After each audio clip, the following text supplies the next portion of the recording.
Son muchos los últimos detalles que tenemos del caso de Francisca Cadenas. Ahora mismo están debatiendo cuál sería el móvil de los hechos. Para muchos, obviamente está aún sin concretar, pero para la UCO cree que podría ser el móvil sexual. El primer testimonio del criminal confeso de Francisca Cadenas ante el juez lo tenemos ya. Hay una parte en donde intenta quitar en todo momento el Juli a su hermano de toda culpa, en todas las intervenciones que él tiene. Dice que al cuerpo de esta mujer este hombre no le toca, y esto es algo que evidentemente los investigadores creen que no, que los dos hermanos tenían una fijación en ella, una obsesión bastante grande. Y vamos a ver lo que han explicado hoy en varios programas, porque han dicho que supuestamente este hombre a la Guardia Civil lo que declara es que, cuando confiesa más bien, porque al inicio sabemos que decían que eran inocentes y todo eso, pero este hombre, Juli, dice: yo estaba en casa, de repente Francisca, que siempre se llevaba muy bien con mi madre, eran muy amigas, y me dejé la puerta entreabierta de la casa y no sé cómo hace, alguien abre y de hecho era Francisca Cadenas. Parece que la mujer iba para preguntarle por su tío y lo pilla al Juli haciéndose una raya de harina, ¿no? Esa raya, y le dice: ¿pero qué haces, no? Esto es lo que le dice supuestamente esta mujer, ¿no? Y Julián dice que había consumido muchas sustancias ese día. Parecía que ella como que le pillaba y eso le sentó muy mal, y entonces con las sustancias que tenía y de que lo hubiese pillado y le estaba como regañando, algo así, según él, que se lanzó sobre ella, comenzó a pegarle un palizón en la propia entrada de la casa, en la propia entrada, que termina con ella y dice: me van a pillar, tengo que matarla. A ver, esto es una versión que, sinceramente, la primera confesión de este hombre, que ya no parece que no cuadra mucho, ¿no? Con la autopsia que se había filtrado, con lo cual, por lo que estamos aquí comprobando, es que este hombre ya dice la primera contradicción o las primeras mentiras en torno a una confesión, ¿no? Aparte, la autopsia desvela datos que son verdaderamente compatibles con un móvil sexual. Aparte de esto, de la autopsia, también tenemos las grabaciones. Y en las grabaciones se ve como ellos tenían una fijación bastante clara en esta mujer. Todo esto obviamente lo vamos a ir debatiendo poco a poco, porque al final es el caso, es lo que tenemos. Nosotros no sabemos lo que ha pasado, pero sí que a mí me parece un poco irrisoria la confesión de este hombre, del Juli, intentando exculpar a su hermano, intentando meter en un cóctel ciertas cosas que no caben, y al final da una cosa que da hasta casi risa, ¿no? Para los investigadores no lo creen para nada esta primera versión de los hechos. Veremos si sigue confesando, si hay más cosas que podemos encontrar que pueden ser compatibles con la verdad y otras que literalmente son mentira. Asimismo, se han filtrado muchas cosas. Antes hablábamos de varios audios. El tema de la tenías que pinchar, que todo el día fum, ¿no? Esto lo vimos antes. Hablan así de una forma en la cual yo hay cosas que no intento entender muy bien. Y suponemos que todo va encaminado un poco a lo sexual con esta mujer. Aunque se llevaban muchos años, pero parece que entre los dos hermanos se entendían muy bien, ¿no? Como que uno había hecho una fechoría total y al otro le parecía como: está aquí un cuerpo enterrado, no pasa nada, es mi hermano y da igual. Es una barbaridad, ¿no? Lo que creemos es que el otro hombre realmente sí que pudo haber presuntamente hecho algo más de lo que se está diciendo, pero ¿por qué uno confiesa, el otro no? Justamente el otro parece que tenía una coartada, pero luego llega a la casa. No sé, parece como que si realmente los dos supuestamente hubiesen participado. Veremos qué dice también la autopsia de si pudo haber intervención de varias personas. Esto va a ser muy difícil concretarlo, pero igual se puede llegar a ver también. Así que nada, vamos a ir a televisión como siempre, viendo un poquito todo lo que van diciendo en estos programas, y ahora seguiremos analizando más todo el caso de Francisca Cadenas. Fueron encontrados en el patio interior, como estuvimos adelantando ya la semana pasada, gracias a la investigación por parte de la UCO, en una arqueta, en un patio interior. La investigación se centraba pues en ese tramo final de la calle, no podía haber bajado muchísimo más. Y finalmente pues hay dos hermanos detenidos, los dos hermanos Juli y Lolo, que uno de ellos ha confesado ser el autor material del crimen y ha exculpado por completo al hermano. Avenida Francisca Cadenas, estaba buena, ¿eh? Móviles pinchados y micrófonos descubren el secreto mejor guardado de Julián y Lolo. No la vais a encontrar, nada, no la vais a encontrar, no la vais a encontrar. Que le den por... Audios que desvelan a la UCO dónde ha estado Francisca todo este tiempo, dentro de la casa de los dos hermanos. Lo del rincón es lo que más mal rollo me está dando. Juli, no empieces a comerte el coco.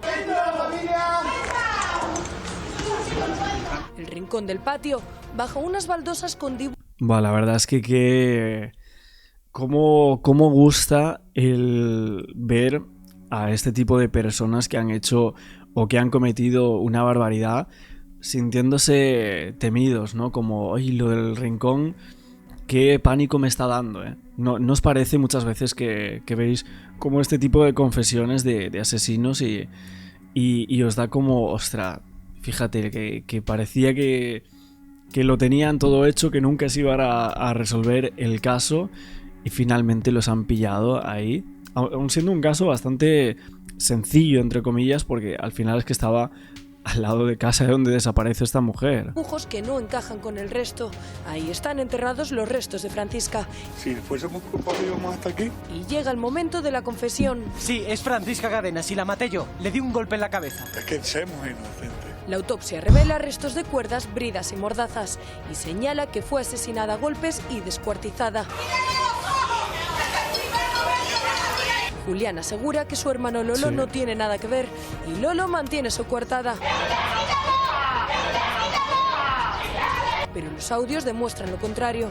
Juli, no te comas el coco. Están buscando pero no tienen pruebas ninguna ni nada. Y están intentando rascar donde sea. Literalmente estos audios, y supongo que habrá más, son una clara señal de que el Lolo también sabía todo. O sea, es una clarísima señal. O sea, es que literalmente ahí lo tenemos. Buscar pruebas sin motivos, sin nada ni nada. Unos audios que podrían demostrar una cierta obsesión de Julián hacia Francisca. Todo el día fum, la Francisca. 9 años ocultando el secreto, conviviendo con el crimen, en busca de respuestas. ¿Por qué acabaron con la vida de Francisca? Ahora se lo pregunto aquí al Sedo, Patricia Cerazo, ¿qué tal? Buenos días. Carlos Segarra, Sonia Ferrer, ¿qué tal? A ver, os voy a contar, todo el mundo se ha preguntado, es una información que os voy a avanzar en exclusiva que no se ha contado todavía, y os voy a contar por qué la investigación se centra en estos sospechosos, antes de ponerle siquiera los micros. O sea, ¿por qué estos dos tíos de repente dice la Guardia Civil, vamos a investigarlos, de salida? Y de salida hay dos cosas. Yo creo que Sonia la semana pasada tenía razón y hubo una cagada, y ahora os voy a contar cuál es la cagada, porque es que no se ha puesto letras a la cagada, no se ha desarrollado. Y la cagada es la siguiente, de la Policía Judicial de Badajoz, de la Guardia Civil, con mi máxima admiración a la Guardia Civil, por cierto. Es la siguiente. La noche en que desaparece Francisca Cadenas, José, el hijo, está muy nervioso y sale corriendo, se hace todo el recorrido, llama a Antonio y Adelaida, que son los que se han llevado a la niña en el coche, está con vosotros, no está, y es que son 50, 60 metros, no son más. ¿Y qué hubiese hecho una persona lógica? Por su madre, llamará a todas las puertas de todos los vecinos. Oye, ¿la has visto? O sea, es que es un recorrido. Claro, ya estos hermanos los los llamaron. 7 puertas. Llamas a las puertas, oye, está aquí mi madre, ¿me dejas pasar a ver? Y tú te garantizas que el vecino no te está mintiendo. ¿Cuál es la única puerta que no pudo franquear porque le negaron el acceso a la puerta? La de Julián y la de Manuel. Julián le negó el acceso al hijo a la casa. Con lo cual, si tú has registrado todas las casas y solo queda una por registrar porque no te dejan, oye, pero es que el hijo se lo dice a la Guardia Civil. Y la Guardia Civil dice, que no te has dejado entrar. No pasa nada, vamos nosotros. hola, mire, somos la Guardia Civil, soy el teniente de la Guardia Civil, quiero pasar a... ¿Me permite usted a ver qué a pasar que no hay nada? Y le dejan pasar. Y hay una inspección visual somera. Y atención a lo que os cuento. Hay 2 habitaciones clave. La primera habitación dice, por favor, no enciendas la luz y no hagas ruido, que está mi tío durmiendo. Y no está bien. Y no está bien. Está muy malo. Entonces, abren la puerta, ven que hay un bulto en la cama, nadie despierta el bulto, nadie toca, nadie enciende la luz, nadie comprueba nada. Madre mía. Al loro, ¿eh? Al loro. Segunda razón, segunda puerta de la habitación.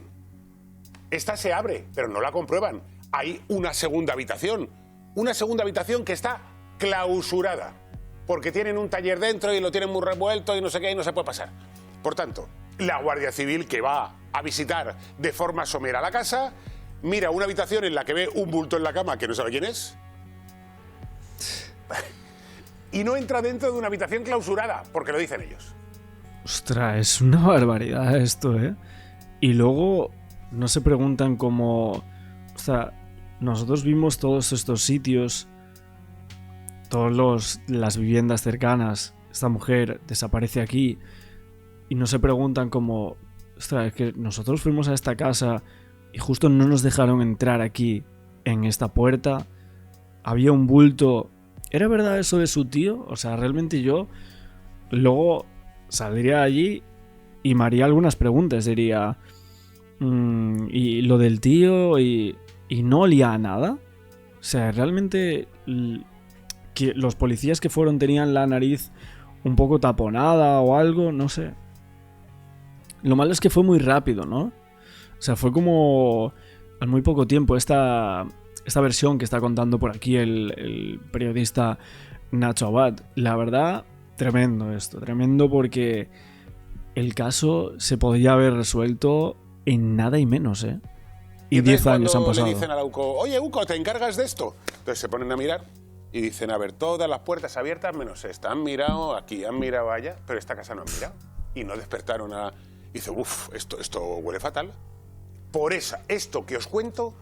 No, si es que la UCO cogió un caso y lo resolvió en nada y menos. O sea, seguramente pensarían que muy cerca de ahí podría estar el cuerpo de esta mujer, ¿no? Lo que pasa es que el tema de los pinchazos, esperar a que uno confiese y todo eso, pero desde que lo cogió la UCO lo tenían clarísimo, claro. Es la única y exclusiva razón de que cuando ellos cogen el taco de sumario de la Guardia Civil de Badajoz y la UCO se pone a investigar, dicen, estos tíos son sospechosos, hay que ir a por ellos, hay que mirar a ver qué más tienen. Vamos a profundizar aquí. Que podían acertar o no, pero que han acertado. Vaya, sí, pero 7 años más tarde. 7 años más tarde, cuando... No, cuando se lo encargan. La UCO entra en el 2024. Claro, la UCO entra en el 2024. Claro. Es que es muy fuerte. Del 2017. ¿Pero qué pensáis? Perdona, que la UCO solo tiene que hacer esto. Tiene 500.000 cosas más. Ya, jolín, pero y aparte luego hay que años... atarlo. Esto no se resuelve en 5 minutos. Hay que atarlo, conseguir pruebas, indicios. ¿Qué haces? Oye, ¿cómo es esto? ¿Le reviento la puerta adentro y le paso el georradar?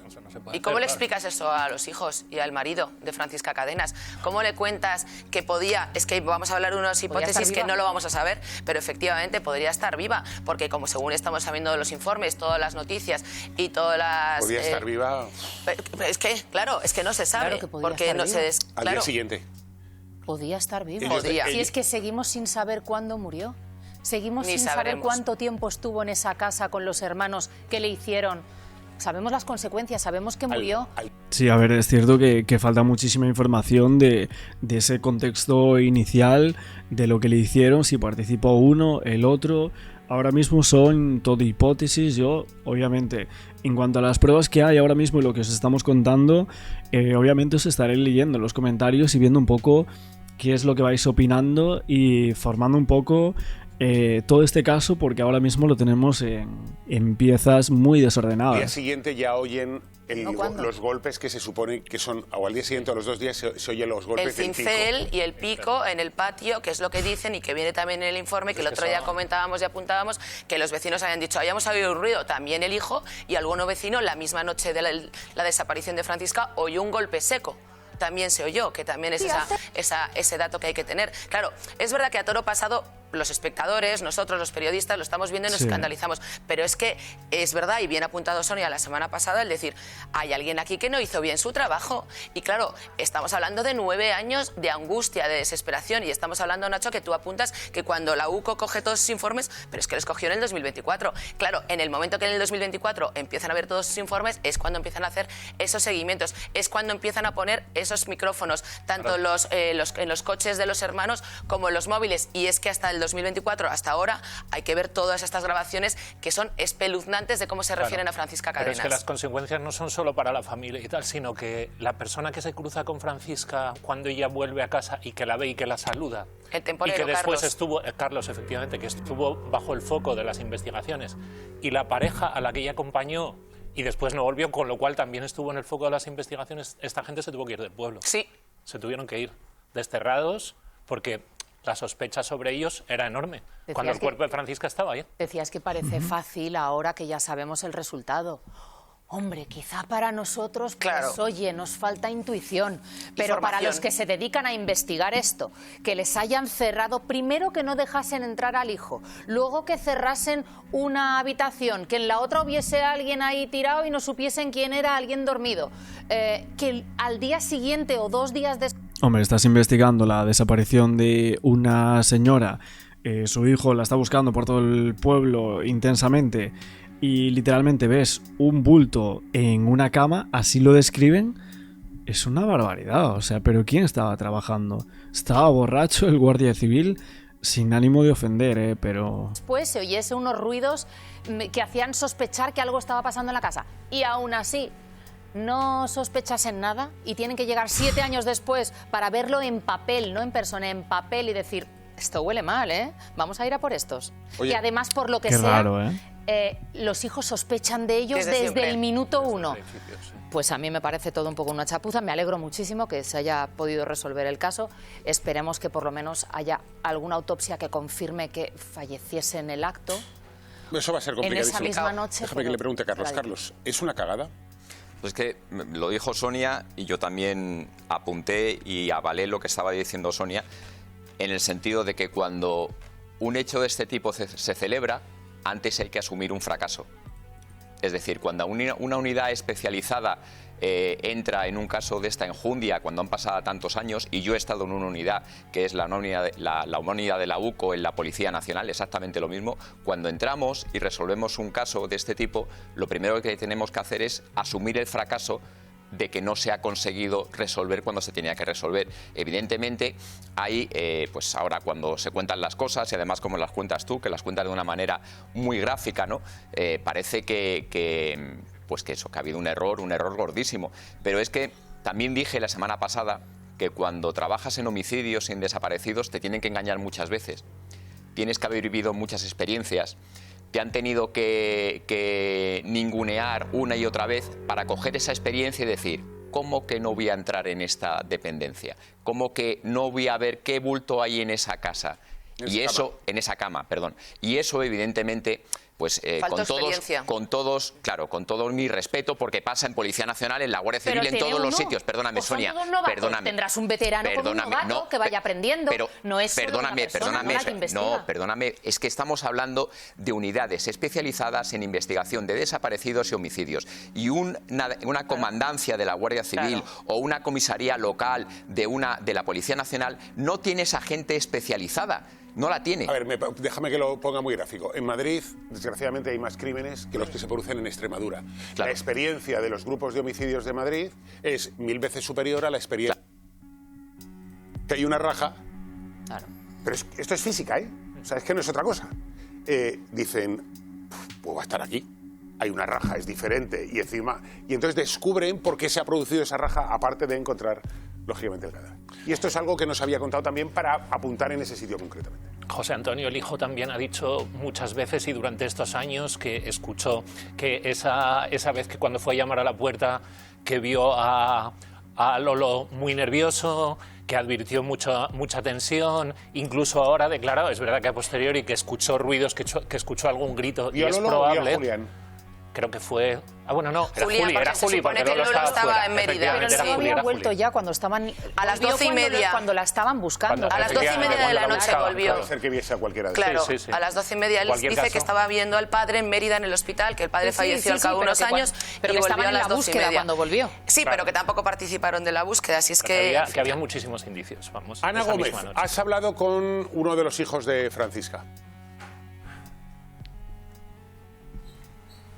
Nacho, enseguida vamos a escuchar qué es lo que dice, pero quiero también contaros una cosa, confirmar eso que estáis hablando ahora mismo en mesa, porque hace aproximadamente una hora hemos hablado con el marido de Francisca, con Diego, y nos ha confirmado eso que estabais comentando, que efectivamente la Guardia Civil entró aproximadamente una hora después de la desaparición de Francisco Cadena en casa de los dos hermanos, que hizo... ¿Cómo? ¿Una hora después de la desaparición? ¿En serio? Una hora después entró a esa casa, vieron un bulto y llevamos una década sin saber qué había pasado con esta mujer. Flipante, ¿eh? Una inspección con la vista que apenas pasó del pasillo, que apenas se adentró en el interior de la casa y salió diciendo que ahí no había pasado nada.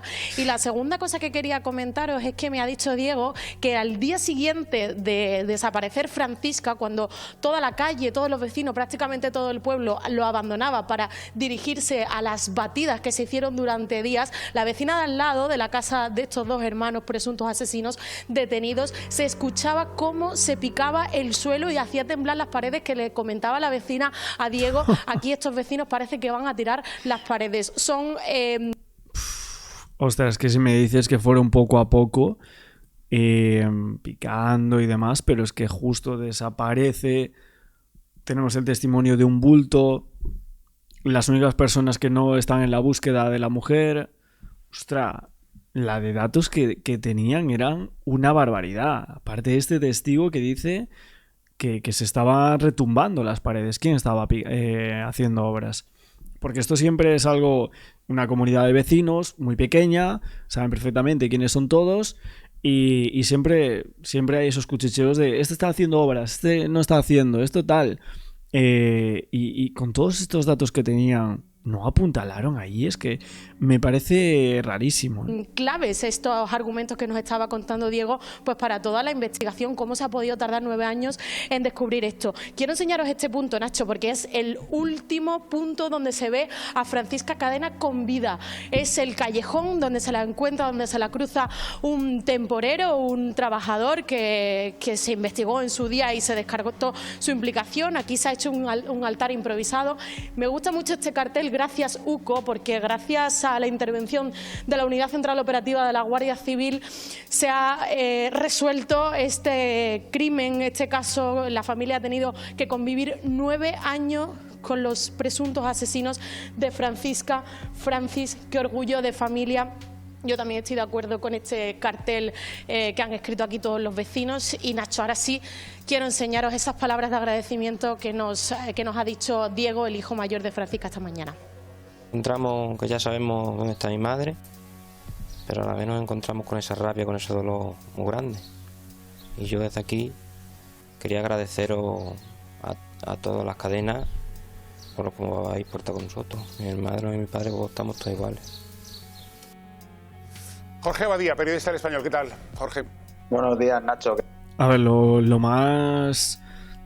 que más impacta, ¿no? Es yo creo que las conversaciones que vimos en el anterior vídeo, ¿no? Esa supuesta obsesión que parece que mantenía durante bastante tiempo y vemos cómo los investigadores lo que señalan es que Julián, el Juli, habría hecho partícipe todo el rato antes de la muerte de esta mujer la intención de mantener relaciones con Francisca al Lolo, ¿no?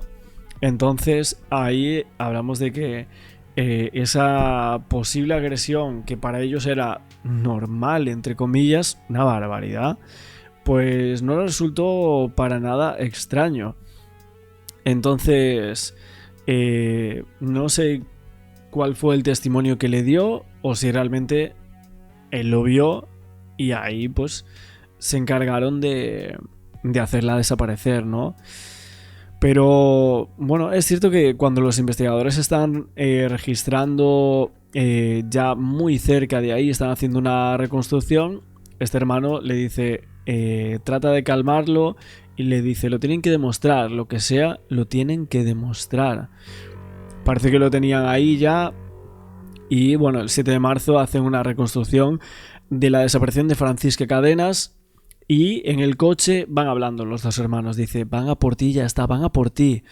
Esto le dice y dice, no, van a por los dos, dice el Lolo. Van a por los dos. Bueno, frase importante también. Y obviamente dice, están buscando pero no tienen pruebas ninguna ni nada. Están intentando rascar de donde sea, buscar pruebas sin motivo, sin nada ni nada. Bueno, hablan así obviamente y habla de un rincón. Dice, esto es lo que más mal rollo me está dando. Una preocupación que vemos que señala muy relevante, ya que el investigado podría estar hablando directamente del lugar donde obviamente tenían ocultos los restos de Francisca Cadenas. La autopsia preliminar, lo vimos el otro día, revela que fue terminada con una violencia muy grande, lesiones perimortem. Los objetos que supuestamente se usaron no estarían identificados, pero parece que todo lo tenía premeditado. O sea, hablamos de un asesino que, bueno, veremos si no se cometió ningún otro hecho delictivo, ¿no?, por estas personas. ¿Qué tal? ¿Por qué asesinan a Francisca? Sabemos ya por qué la investigación se fija en ellos, sabemos qué indicios hay contra ellos, sabemos por qué se busca en la casa en ese sitio concreto que lo hemos contado hoy con la raja en el suelo. ¿Por qué? O sea, ¿cuál es el móvil del crimen? Nos falta saber el móvil. En El Español hemos publicado que una de las principales hipótesis que maneja la UCO es el móvil sexual, en base a esas bridas y a esa mordaza que habéis detallado que se encuentra durante el registro, y en base también a lo que recoge la autopsia preliminar, esa autopsia inicial de Francisca Cadenas, con golpes en la cabeza, en las costillas, en el cuello, que pues se puede desprender quizá bien una defensa ante una supuesta agresión sexual o un ataque durante una supuesta agresión sexual. Además, está confirmado la fractura del hueso yoides, que es fundamental para la deglución y la respiración, con lo cual no es descartable que la estrangulasen. Hay una cosa importante... No, Nacho, ya te digo yo que apuntaba... el ioides solo está roto si hay una estrangulación. Hombre, evidentemente lo que pasa que en el primer informe pues no se habla de estrangulamiento. Hay que esperar el siguiente informe, y quería hacer un apunte respecto a lo que se ha escuchado en mesa, ¿no?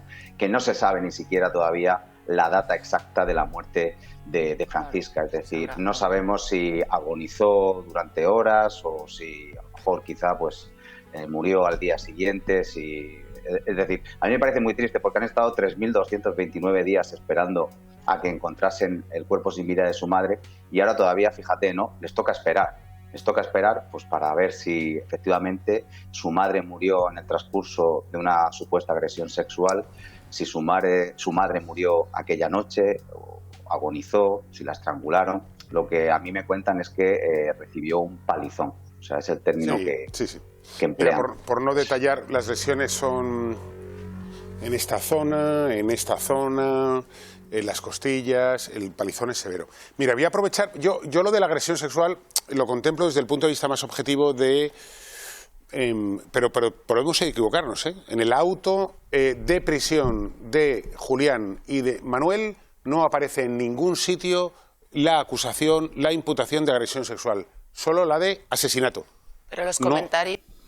Bueno, a ver, lo que se supone es que seguramente intentó mantener relaciones con ella se niega, no querría tener ningún tipo de relación, y es ahí cuando le empieza a golpear, ¿no?, como supuestamente viene dado en estos informes, ¿no? Y detención ilegal.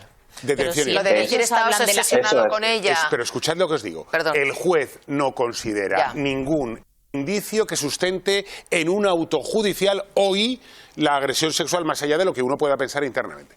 Pero os voy a contar... Sí, pero en el auto, que precisamente la primera victoria de la familia es que habla de asesinato, no de homicidio, se recoge ese segundo delito contra la libertad, claro, y ahí Pero no pone sexual.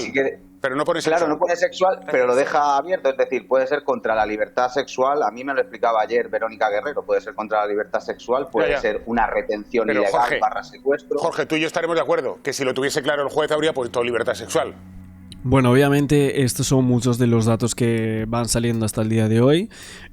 También lo que sabemos es que los dos hermanos destruyeron y tiraron los móviles a la basura justo cuando estaban muy cercados por parte de la UCO, y ahí estos acusados se pusieron de acuerdo para destruir los teléfonos. Parece que hay grabación también de todo esto.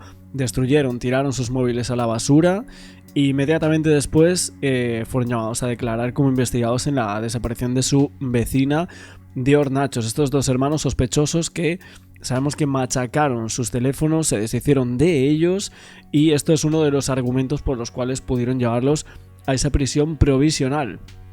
A estas dos personas ahora obviamente ya han confesado, y lo que vemos es que la UCO conoce al dedillo todos los movimientos, todas las conversaciones de los dos hermanos durante bastante meses. Le tenían pinchados los teléfonos móviles en la vivienda, en los vehículos tenían pinchados estos con micrófonos y demás, y ahí se observa una obsesión bastante llamativa, aún después de fallecer, aún después de haber pasado más de 8 años de que ya hubiesen terminado con su vida, aún seguía obsesionado con esa mujer. Algo increíble, la verdad, y horroroso en cómo se suceden todos los hechos, ¿no? A las 11:15 parece que tuvo lugar la desaparición de esta mujer. Es ahí cuando Julián en solitario, o con la ayuda de Lolo, parece que en solitario en un primer momento la introduce en la casa, la golpea, quiere mantener relaciones con ella según la versión de la UCO, luego la sigue atando, le quita la ropa de cintura para abajo. Es ahí cuando podemos interpretar lo que la UCO llega a creer, y luego hay múltiples golpes en cráneo, en cara, pero también luego hay una estrangulación. No sabemos cómo se puede llegar a producir eso, pero bueno, que hay una estrangulación parece que está bastante claro por la ruptura del hueso ioides, y luego también hay un descuartizamiento de los restos. Ojo, los mete en una arqueta en ese patio de luces de su casa a muy poca profundidad, y en los días siguientes tapa el agujero con cemento, con losetas, y es ahí cuando esa obra salta a la vista, ¿no? Se escucha, están escuchando como los testigos, ¿no? Los vecinos dicen, ostras, que estamos escuchando que parece que se nos caen las paredes, ¿no? ¿Quién está haciendo obras? Pues eran ellos. Eran los dos hermanos, los asesinos, y ojo porque hay una información de varias personas que asegura que había una persona más dentro de esa casa. Esto lo estaremos viendo en próximos días, porque por el momento es una información que no está confirmada, así que veremos en los próximos días si esto es cierto, o podría haber una tercera persona que sabía lo que había pasado con Francisca Cadenas. Estaremos viéndolo en los próximos días, a ver qué es lo que más se filtra acerca de este caso. Como siempre, no olvides el like, suscribiros al canal con la campana, y nos vemos mañana con un nuevo vídeo.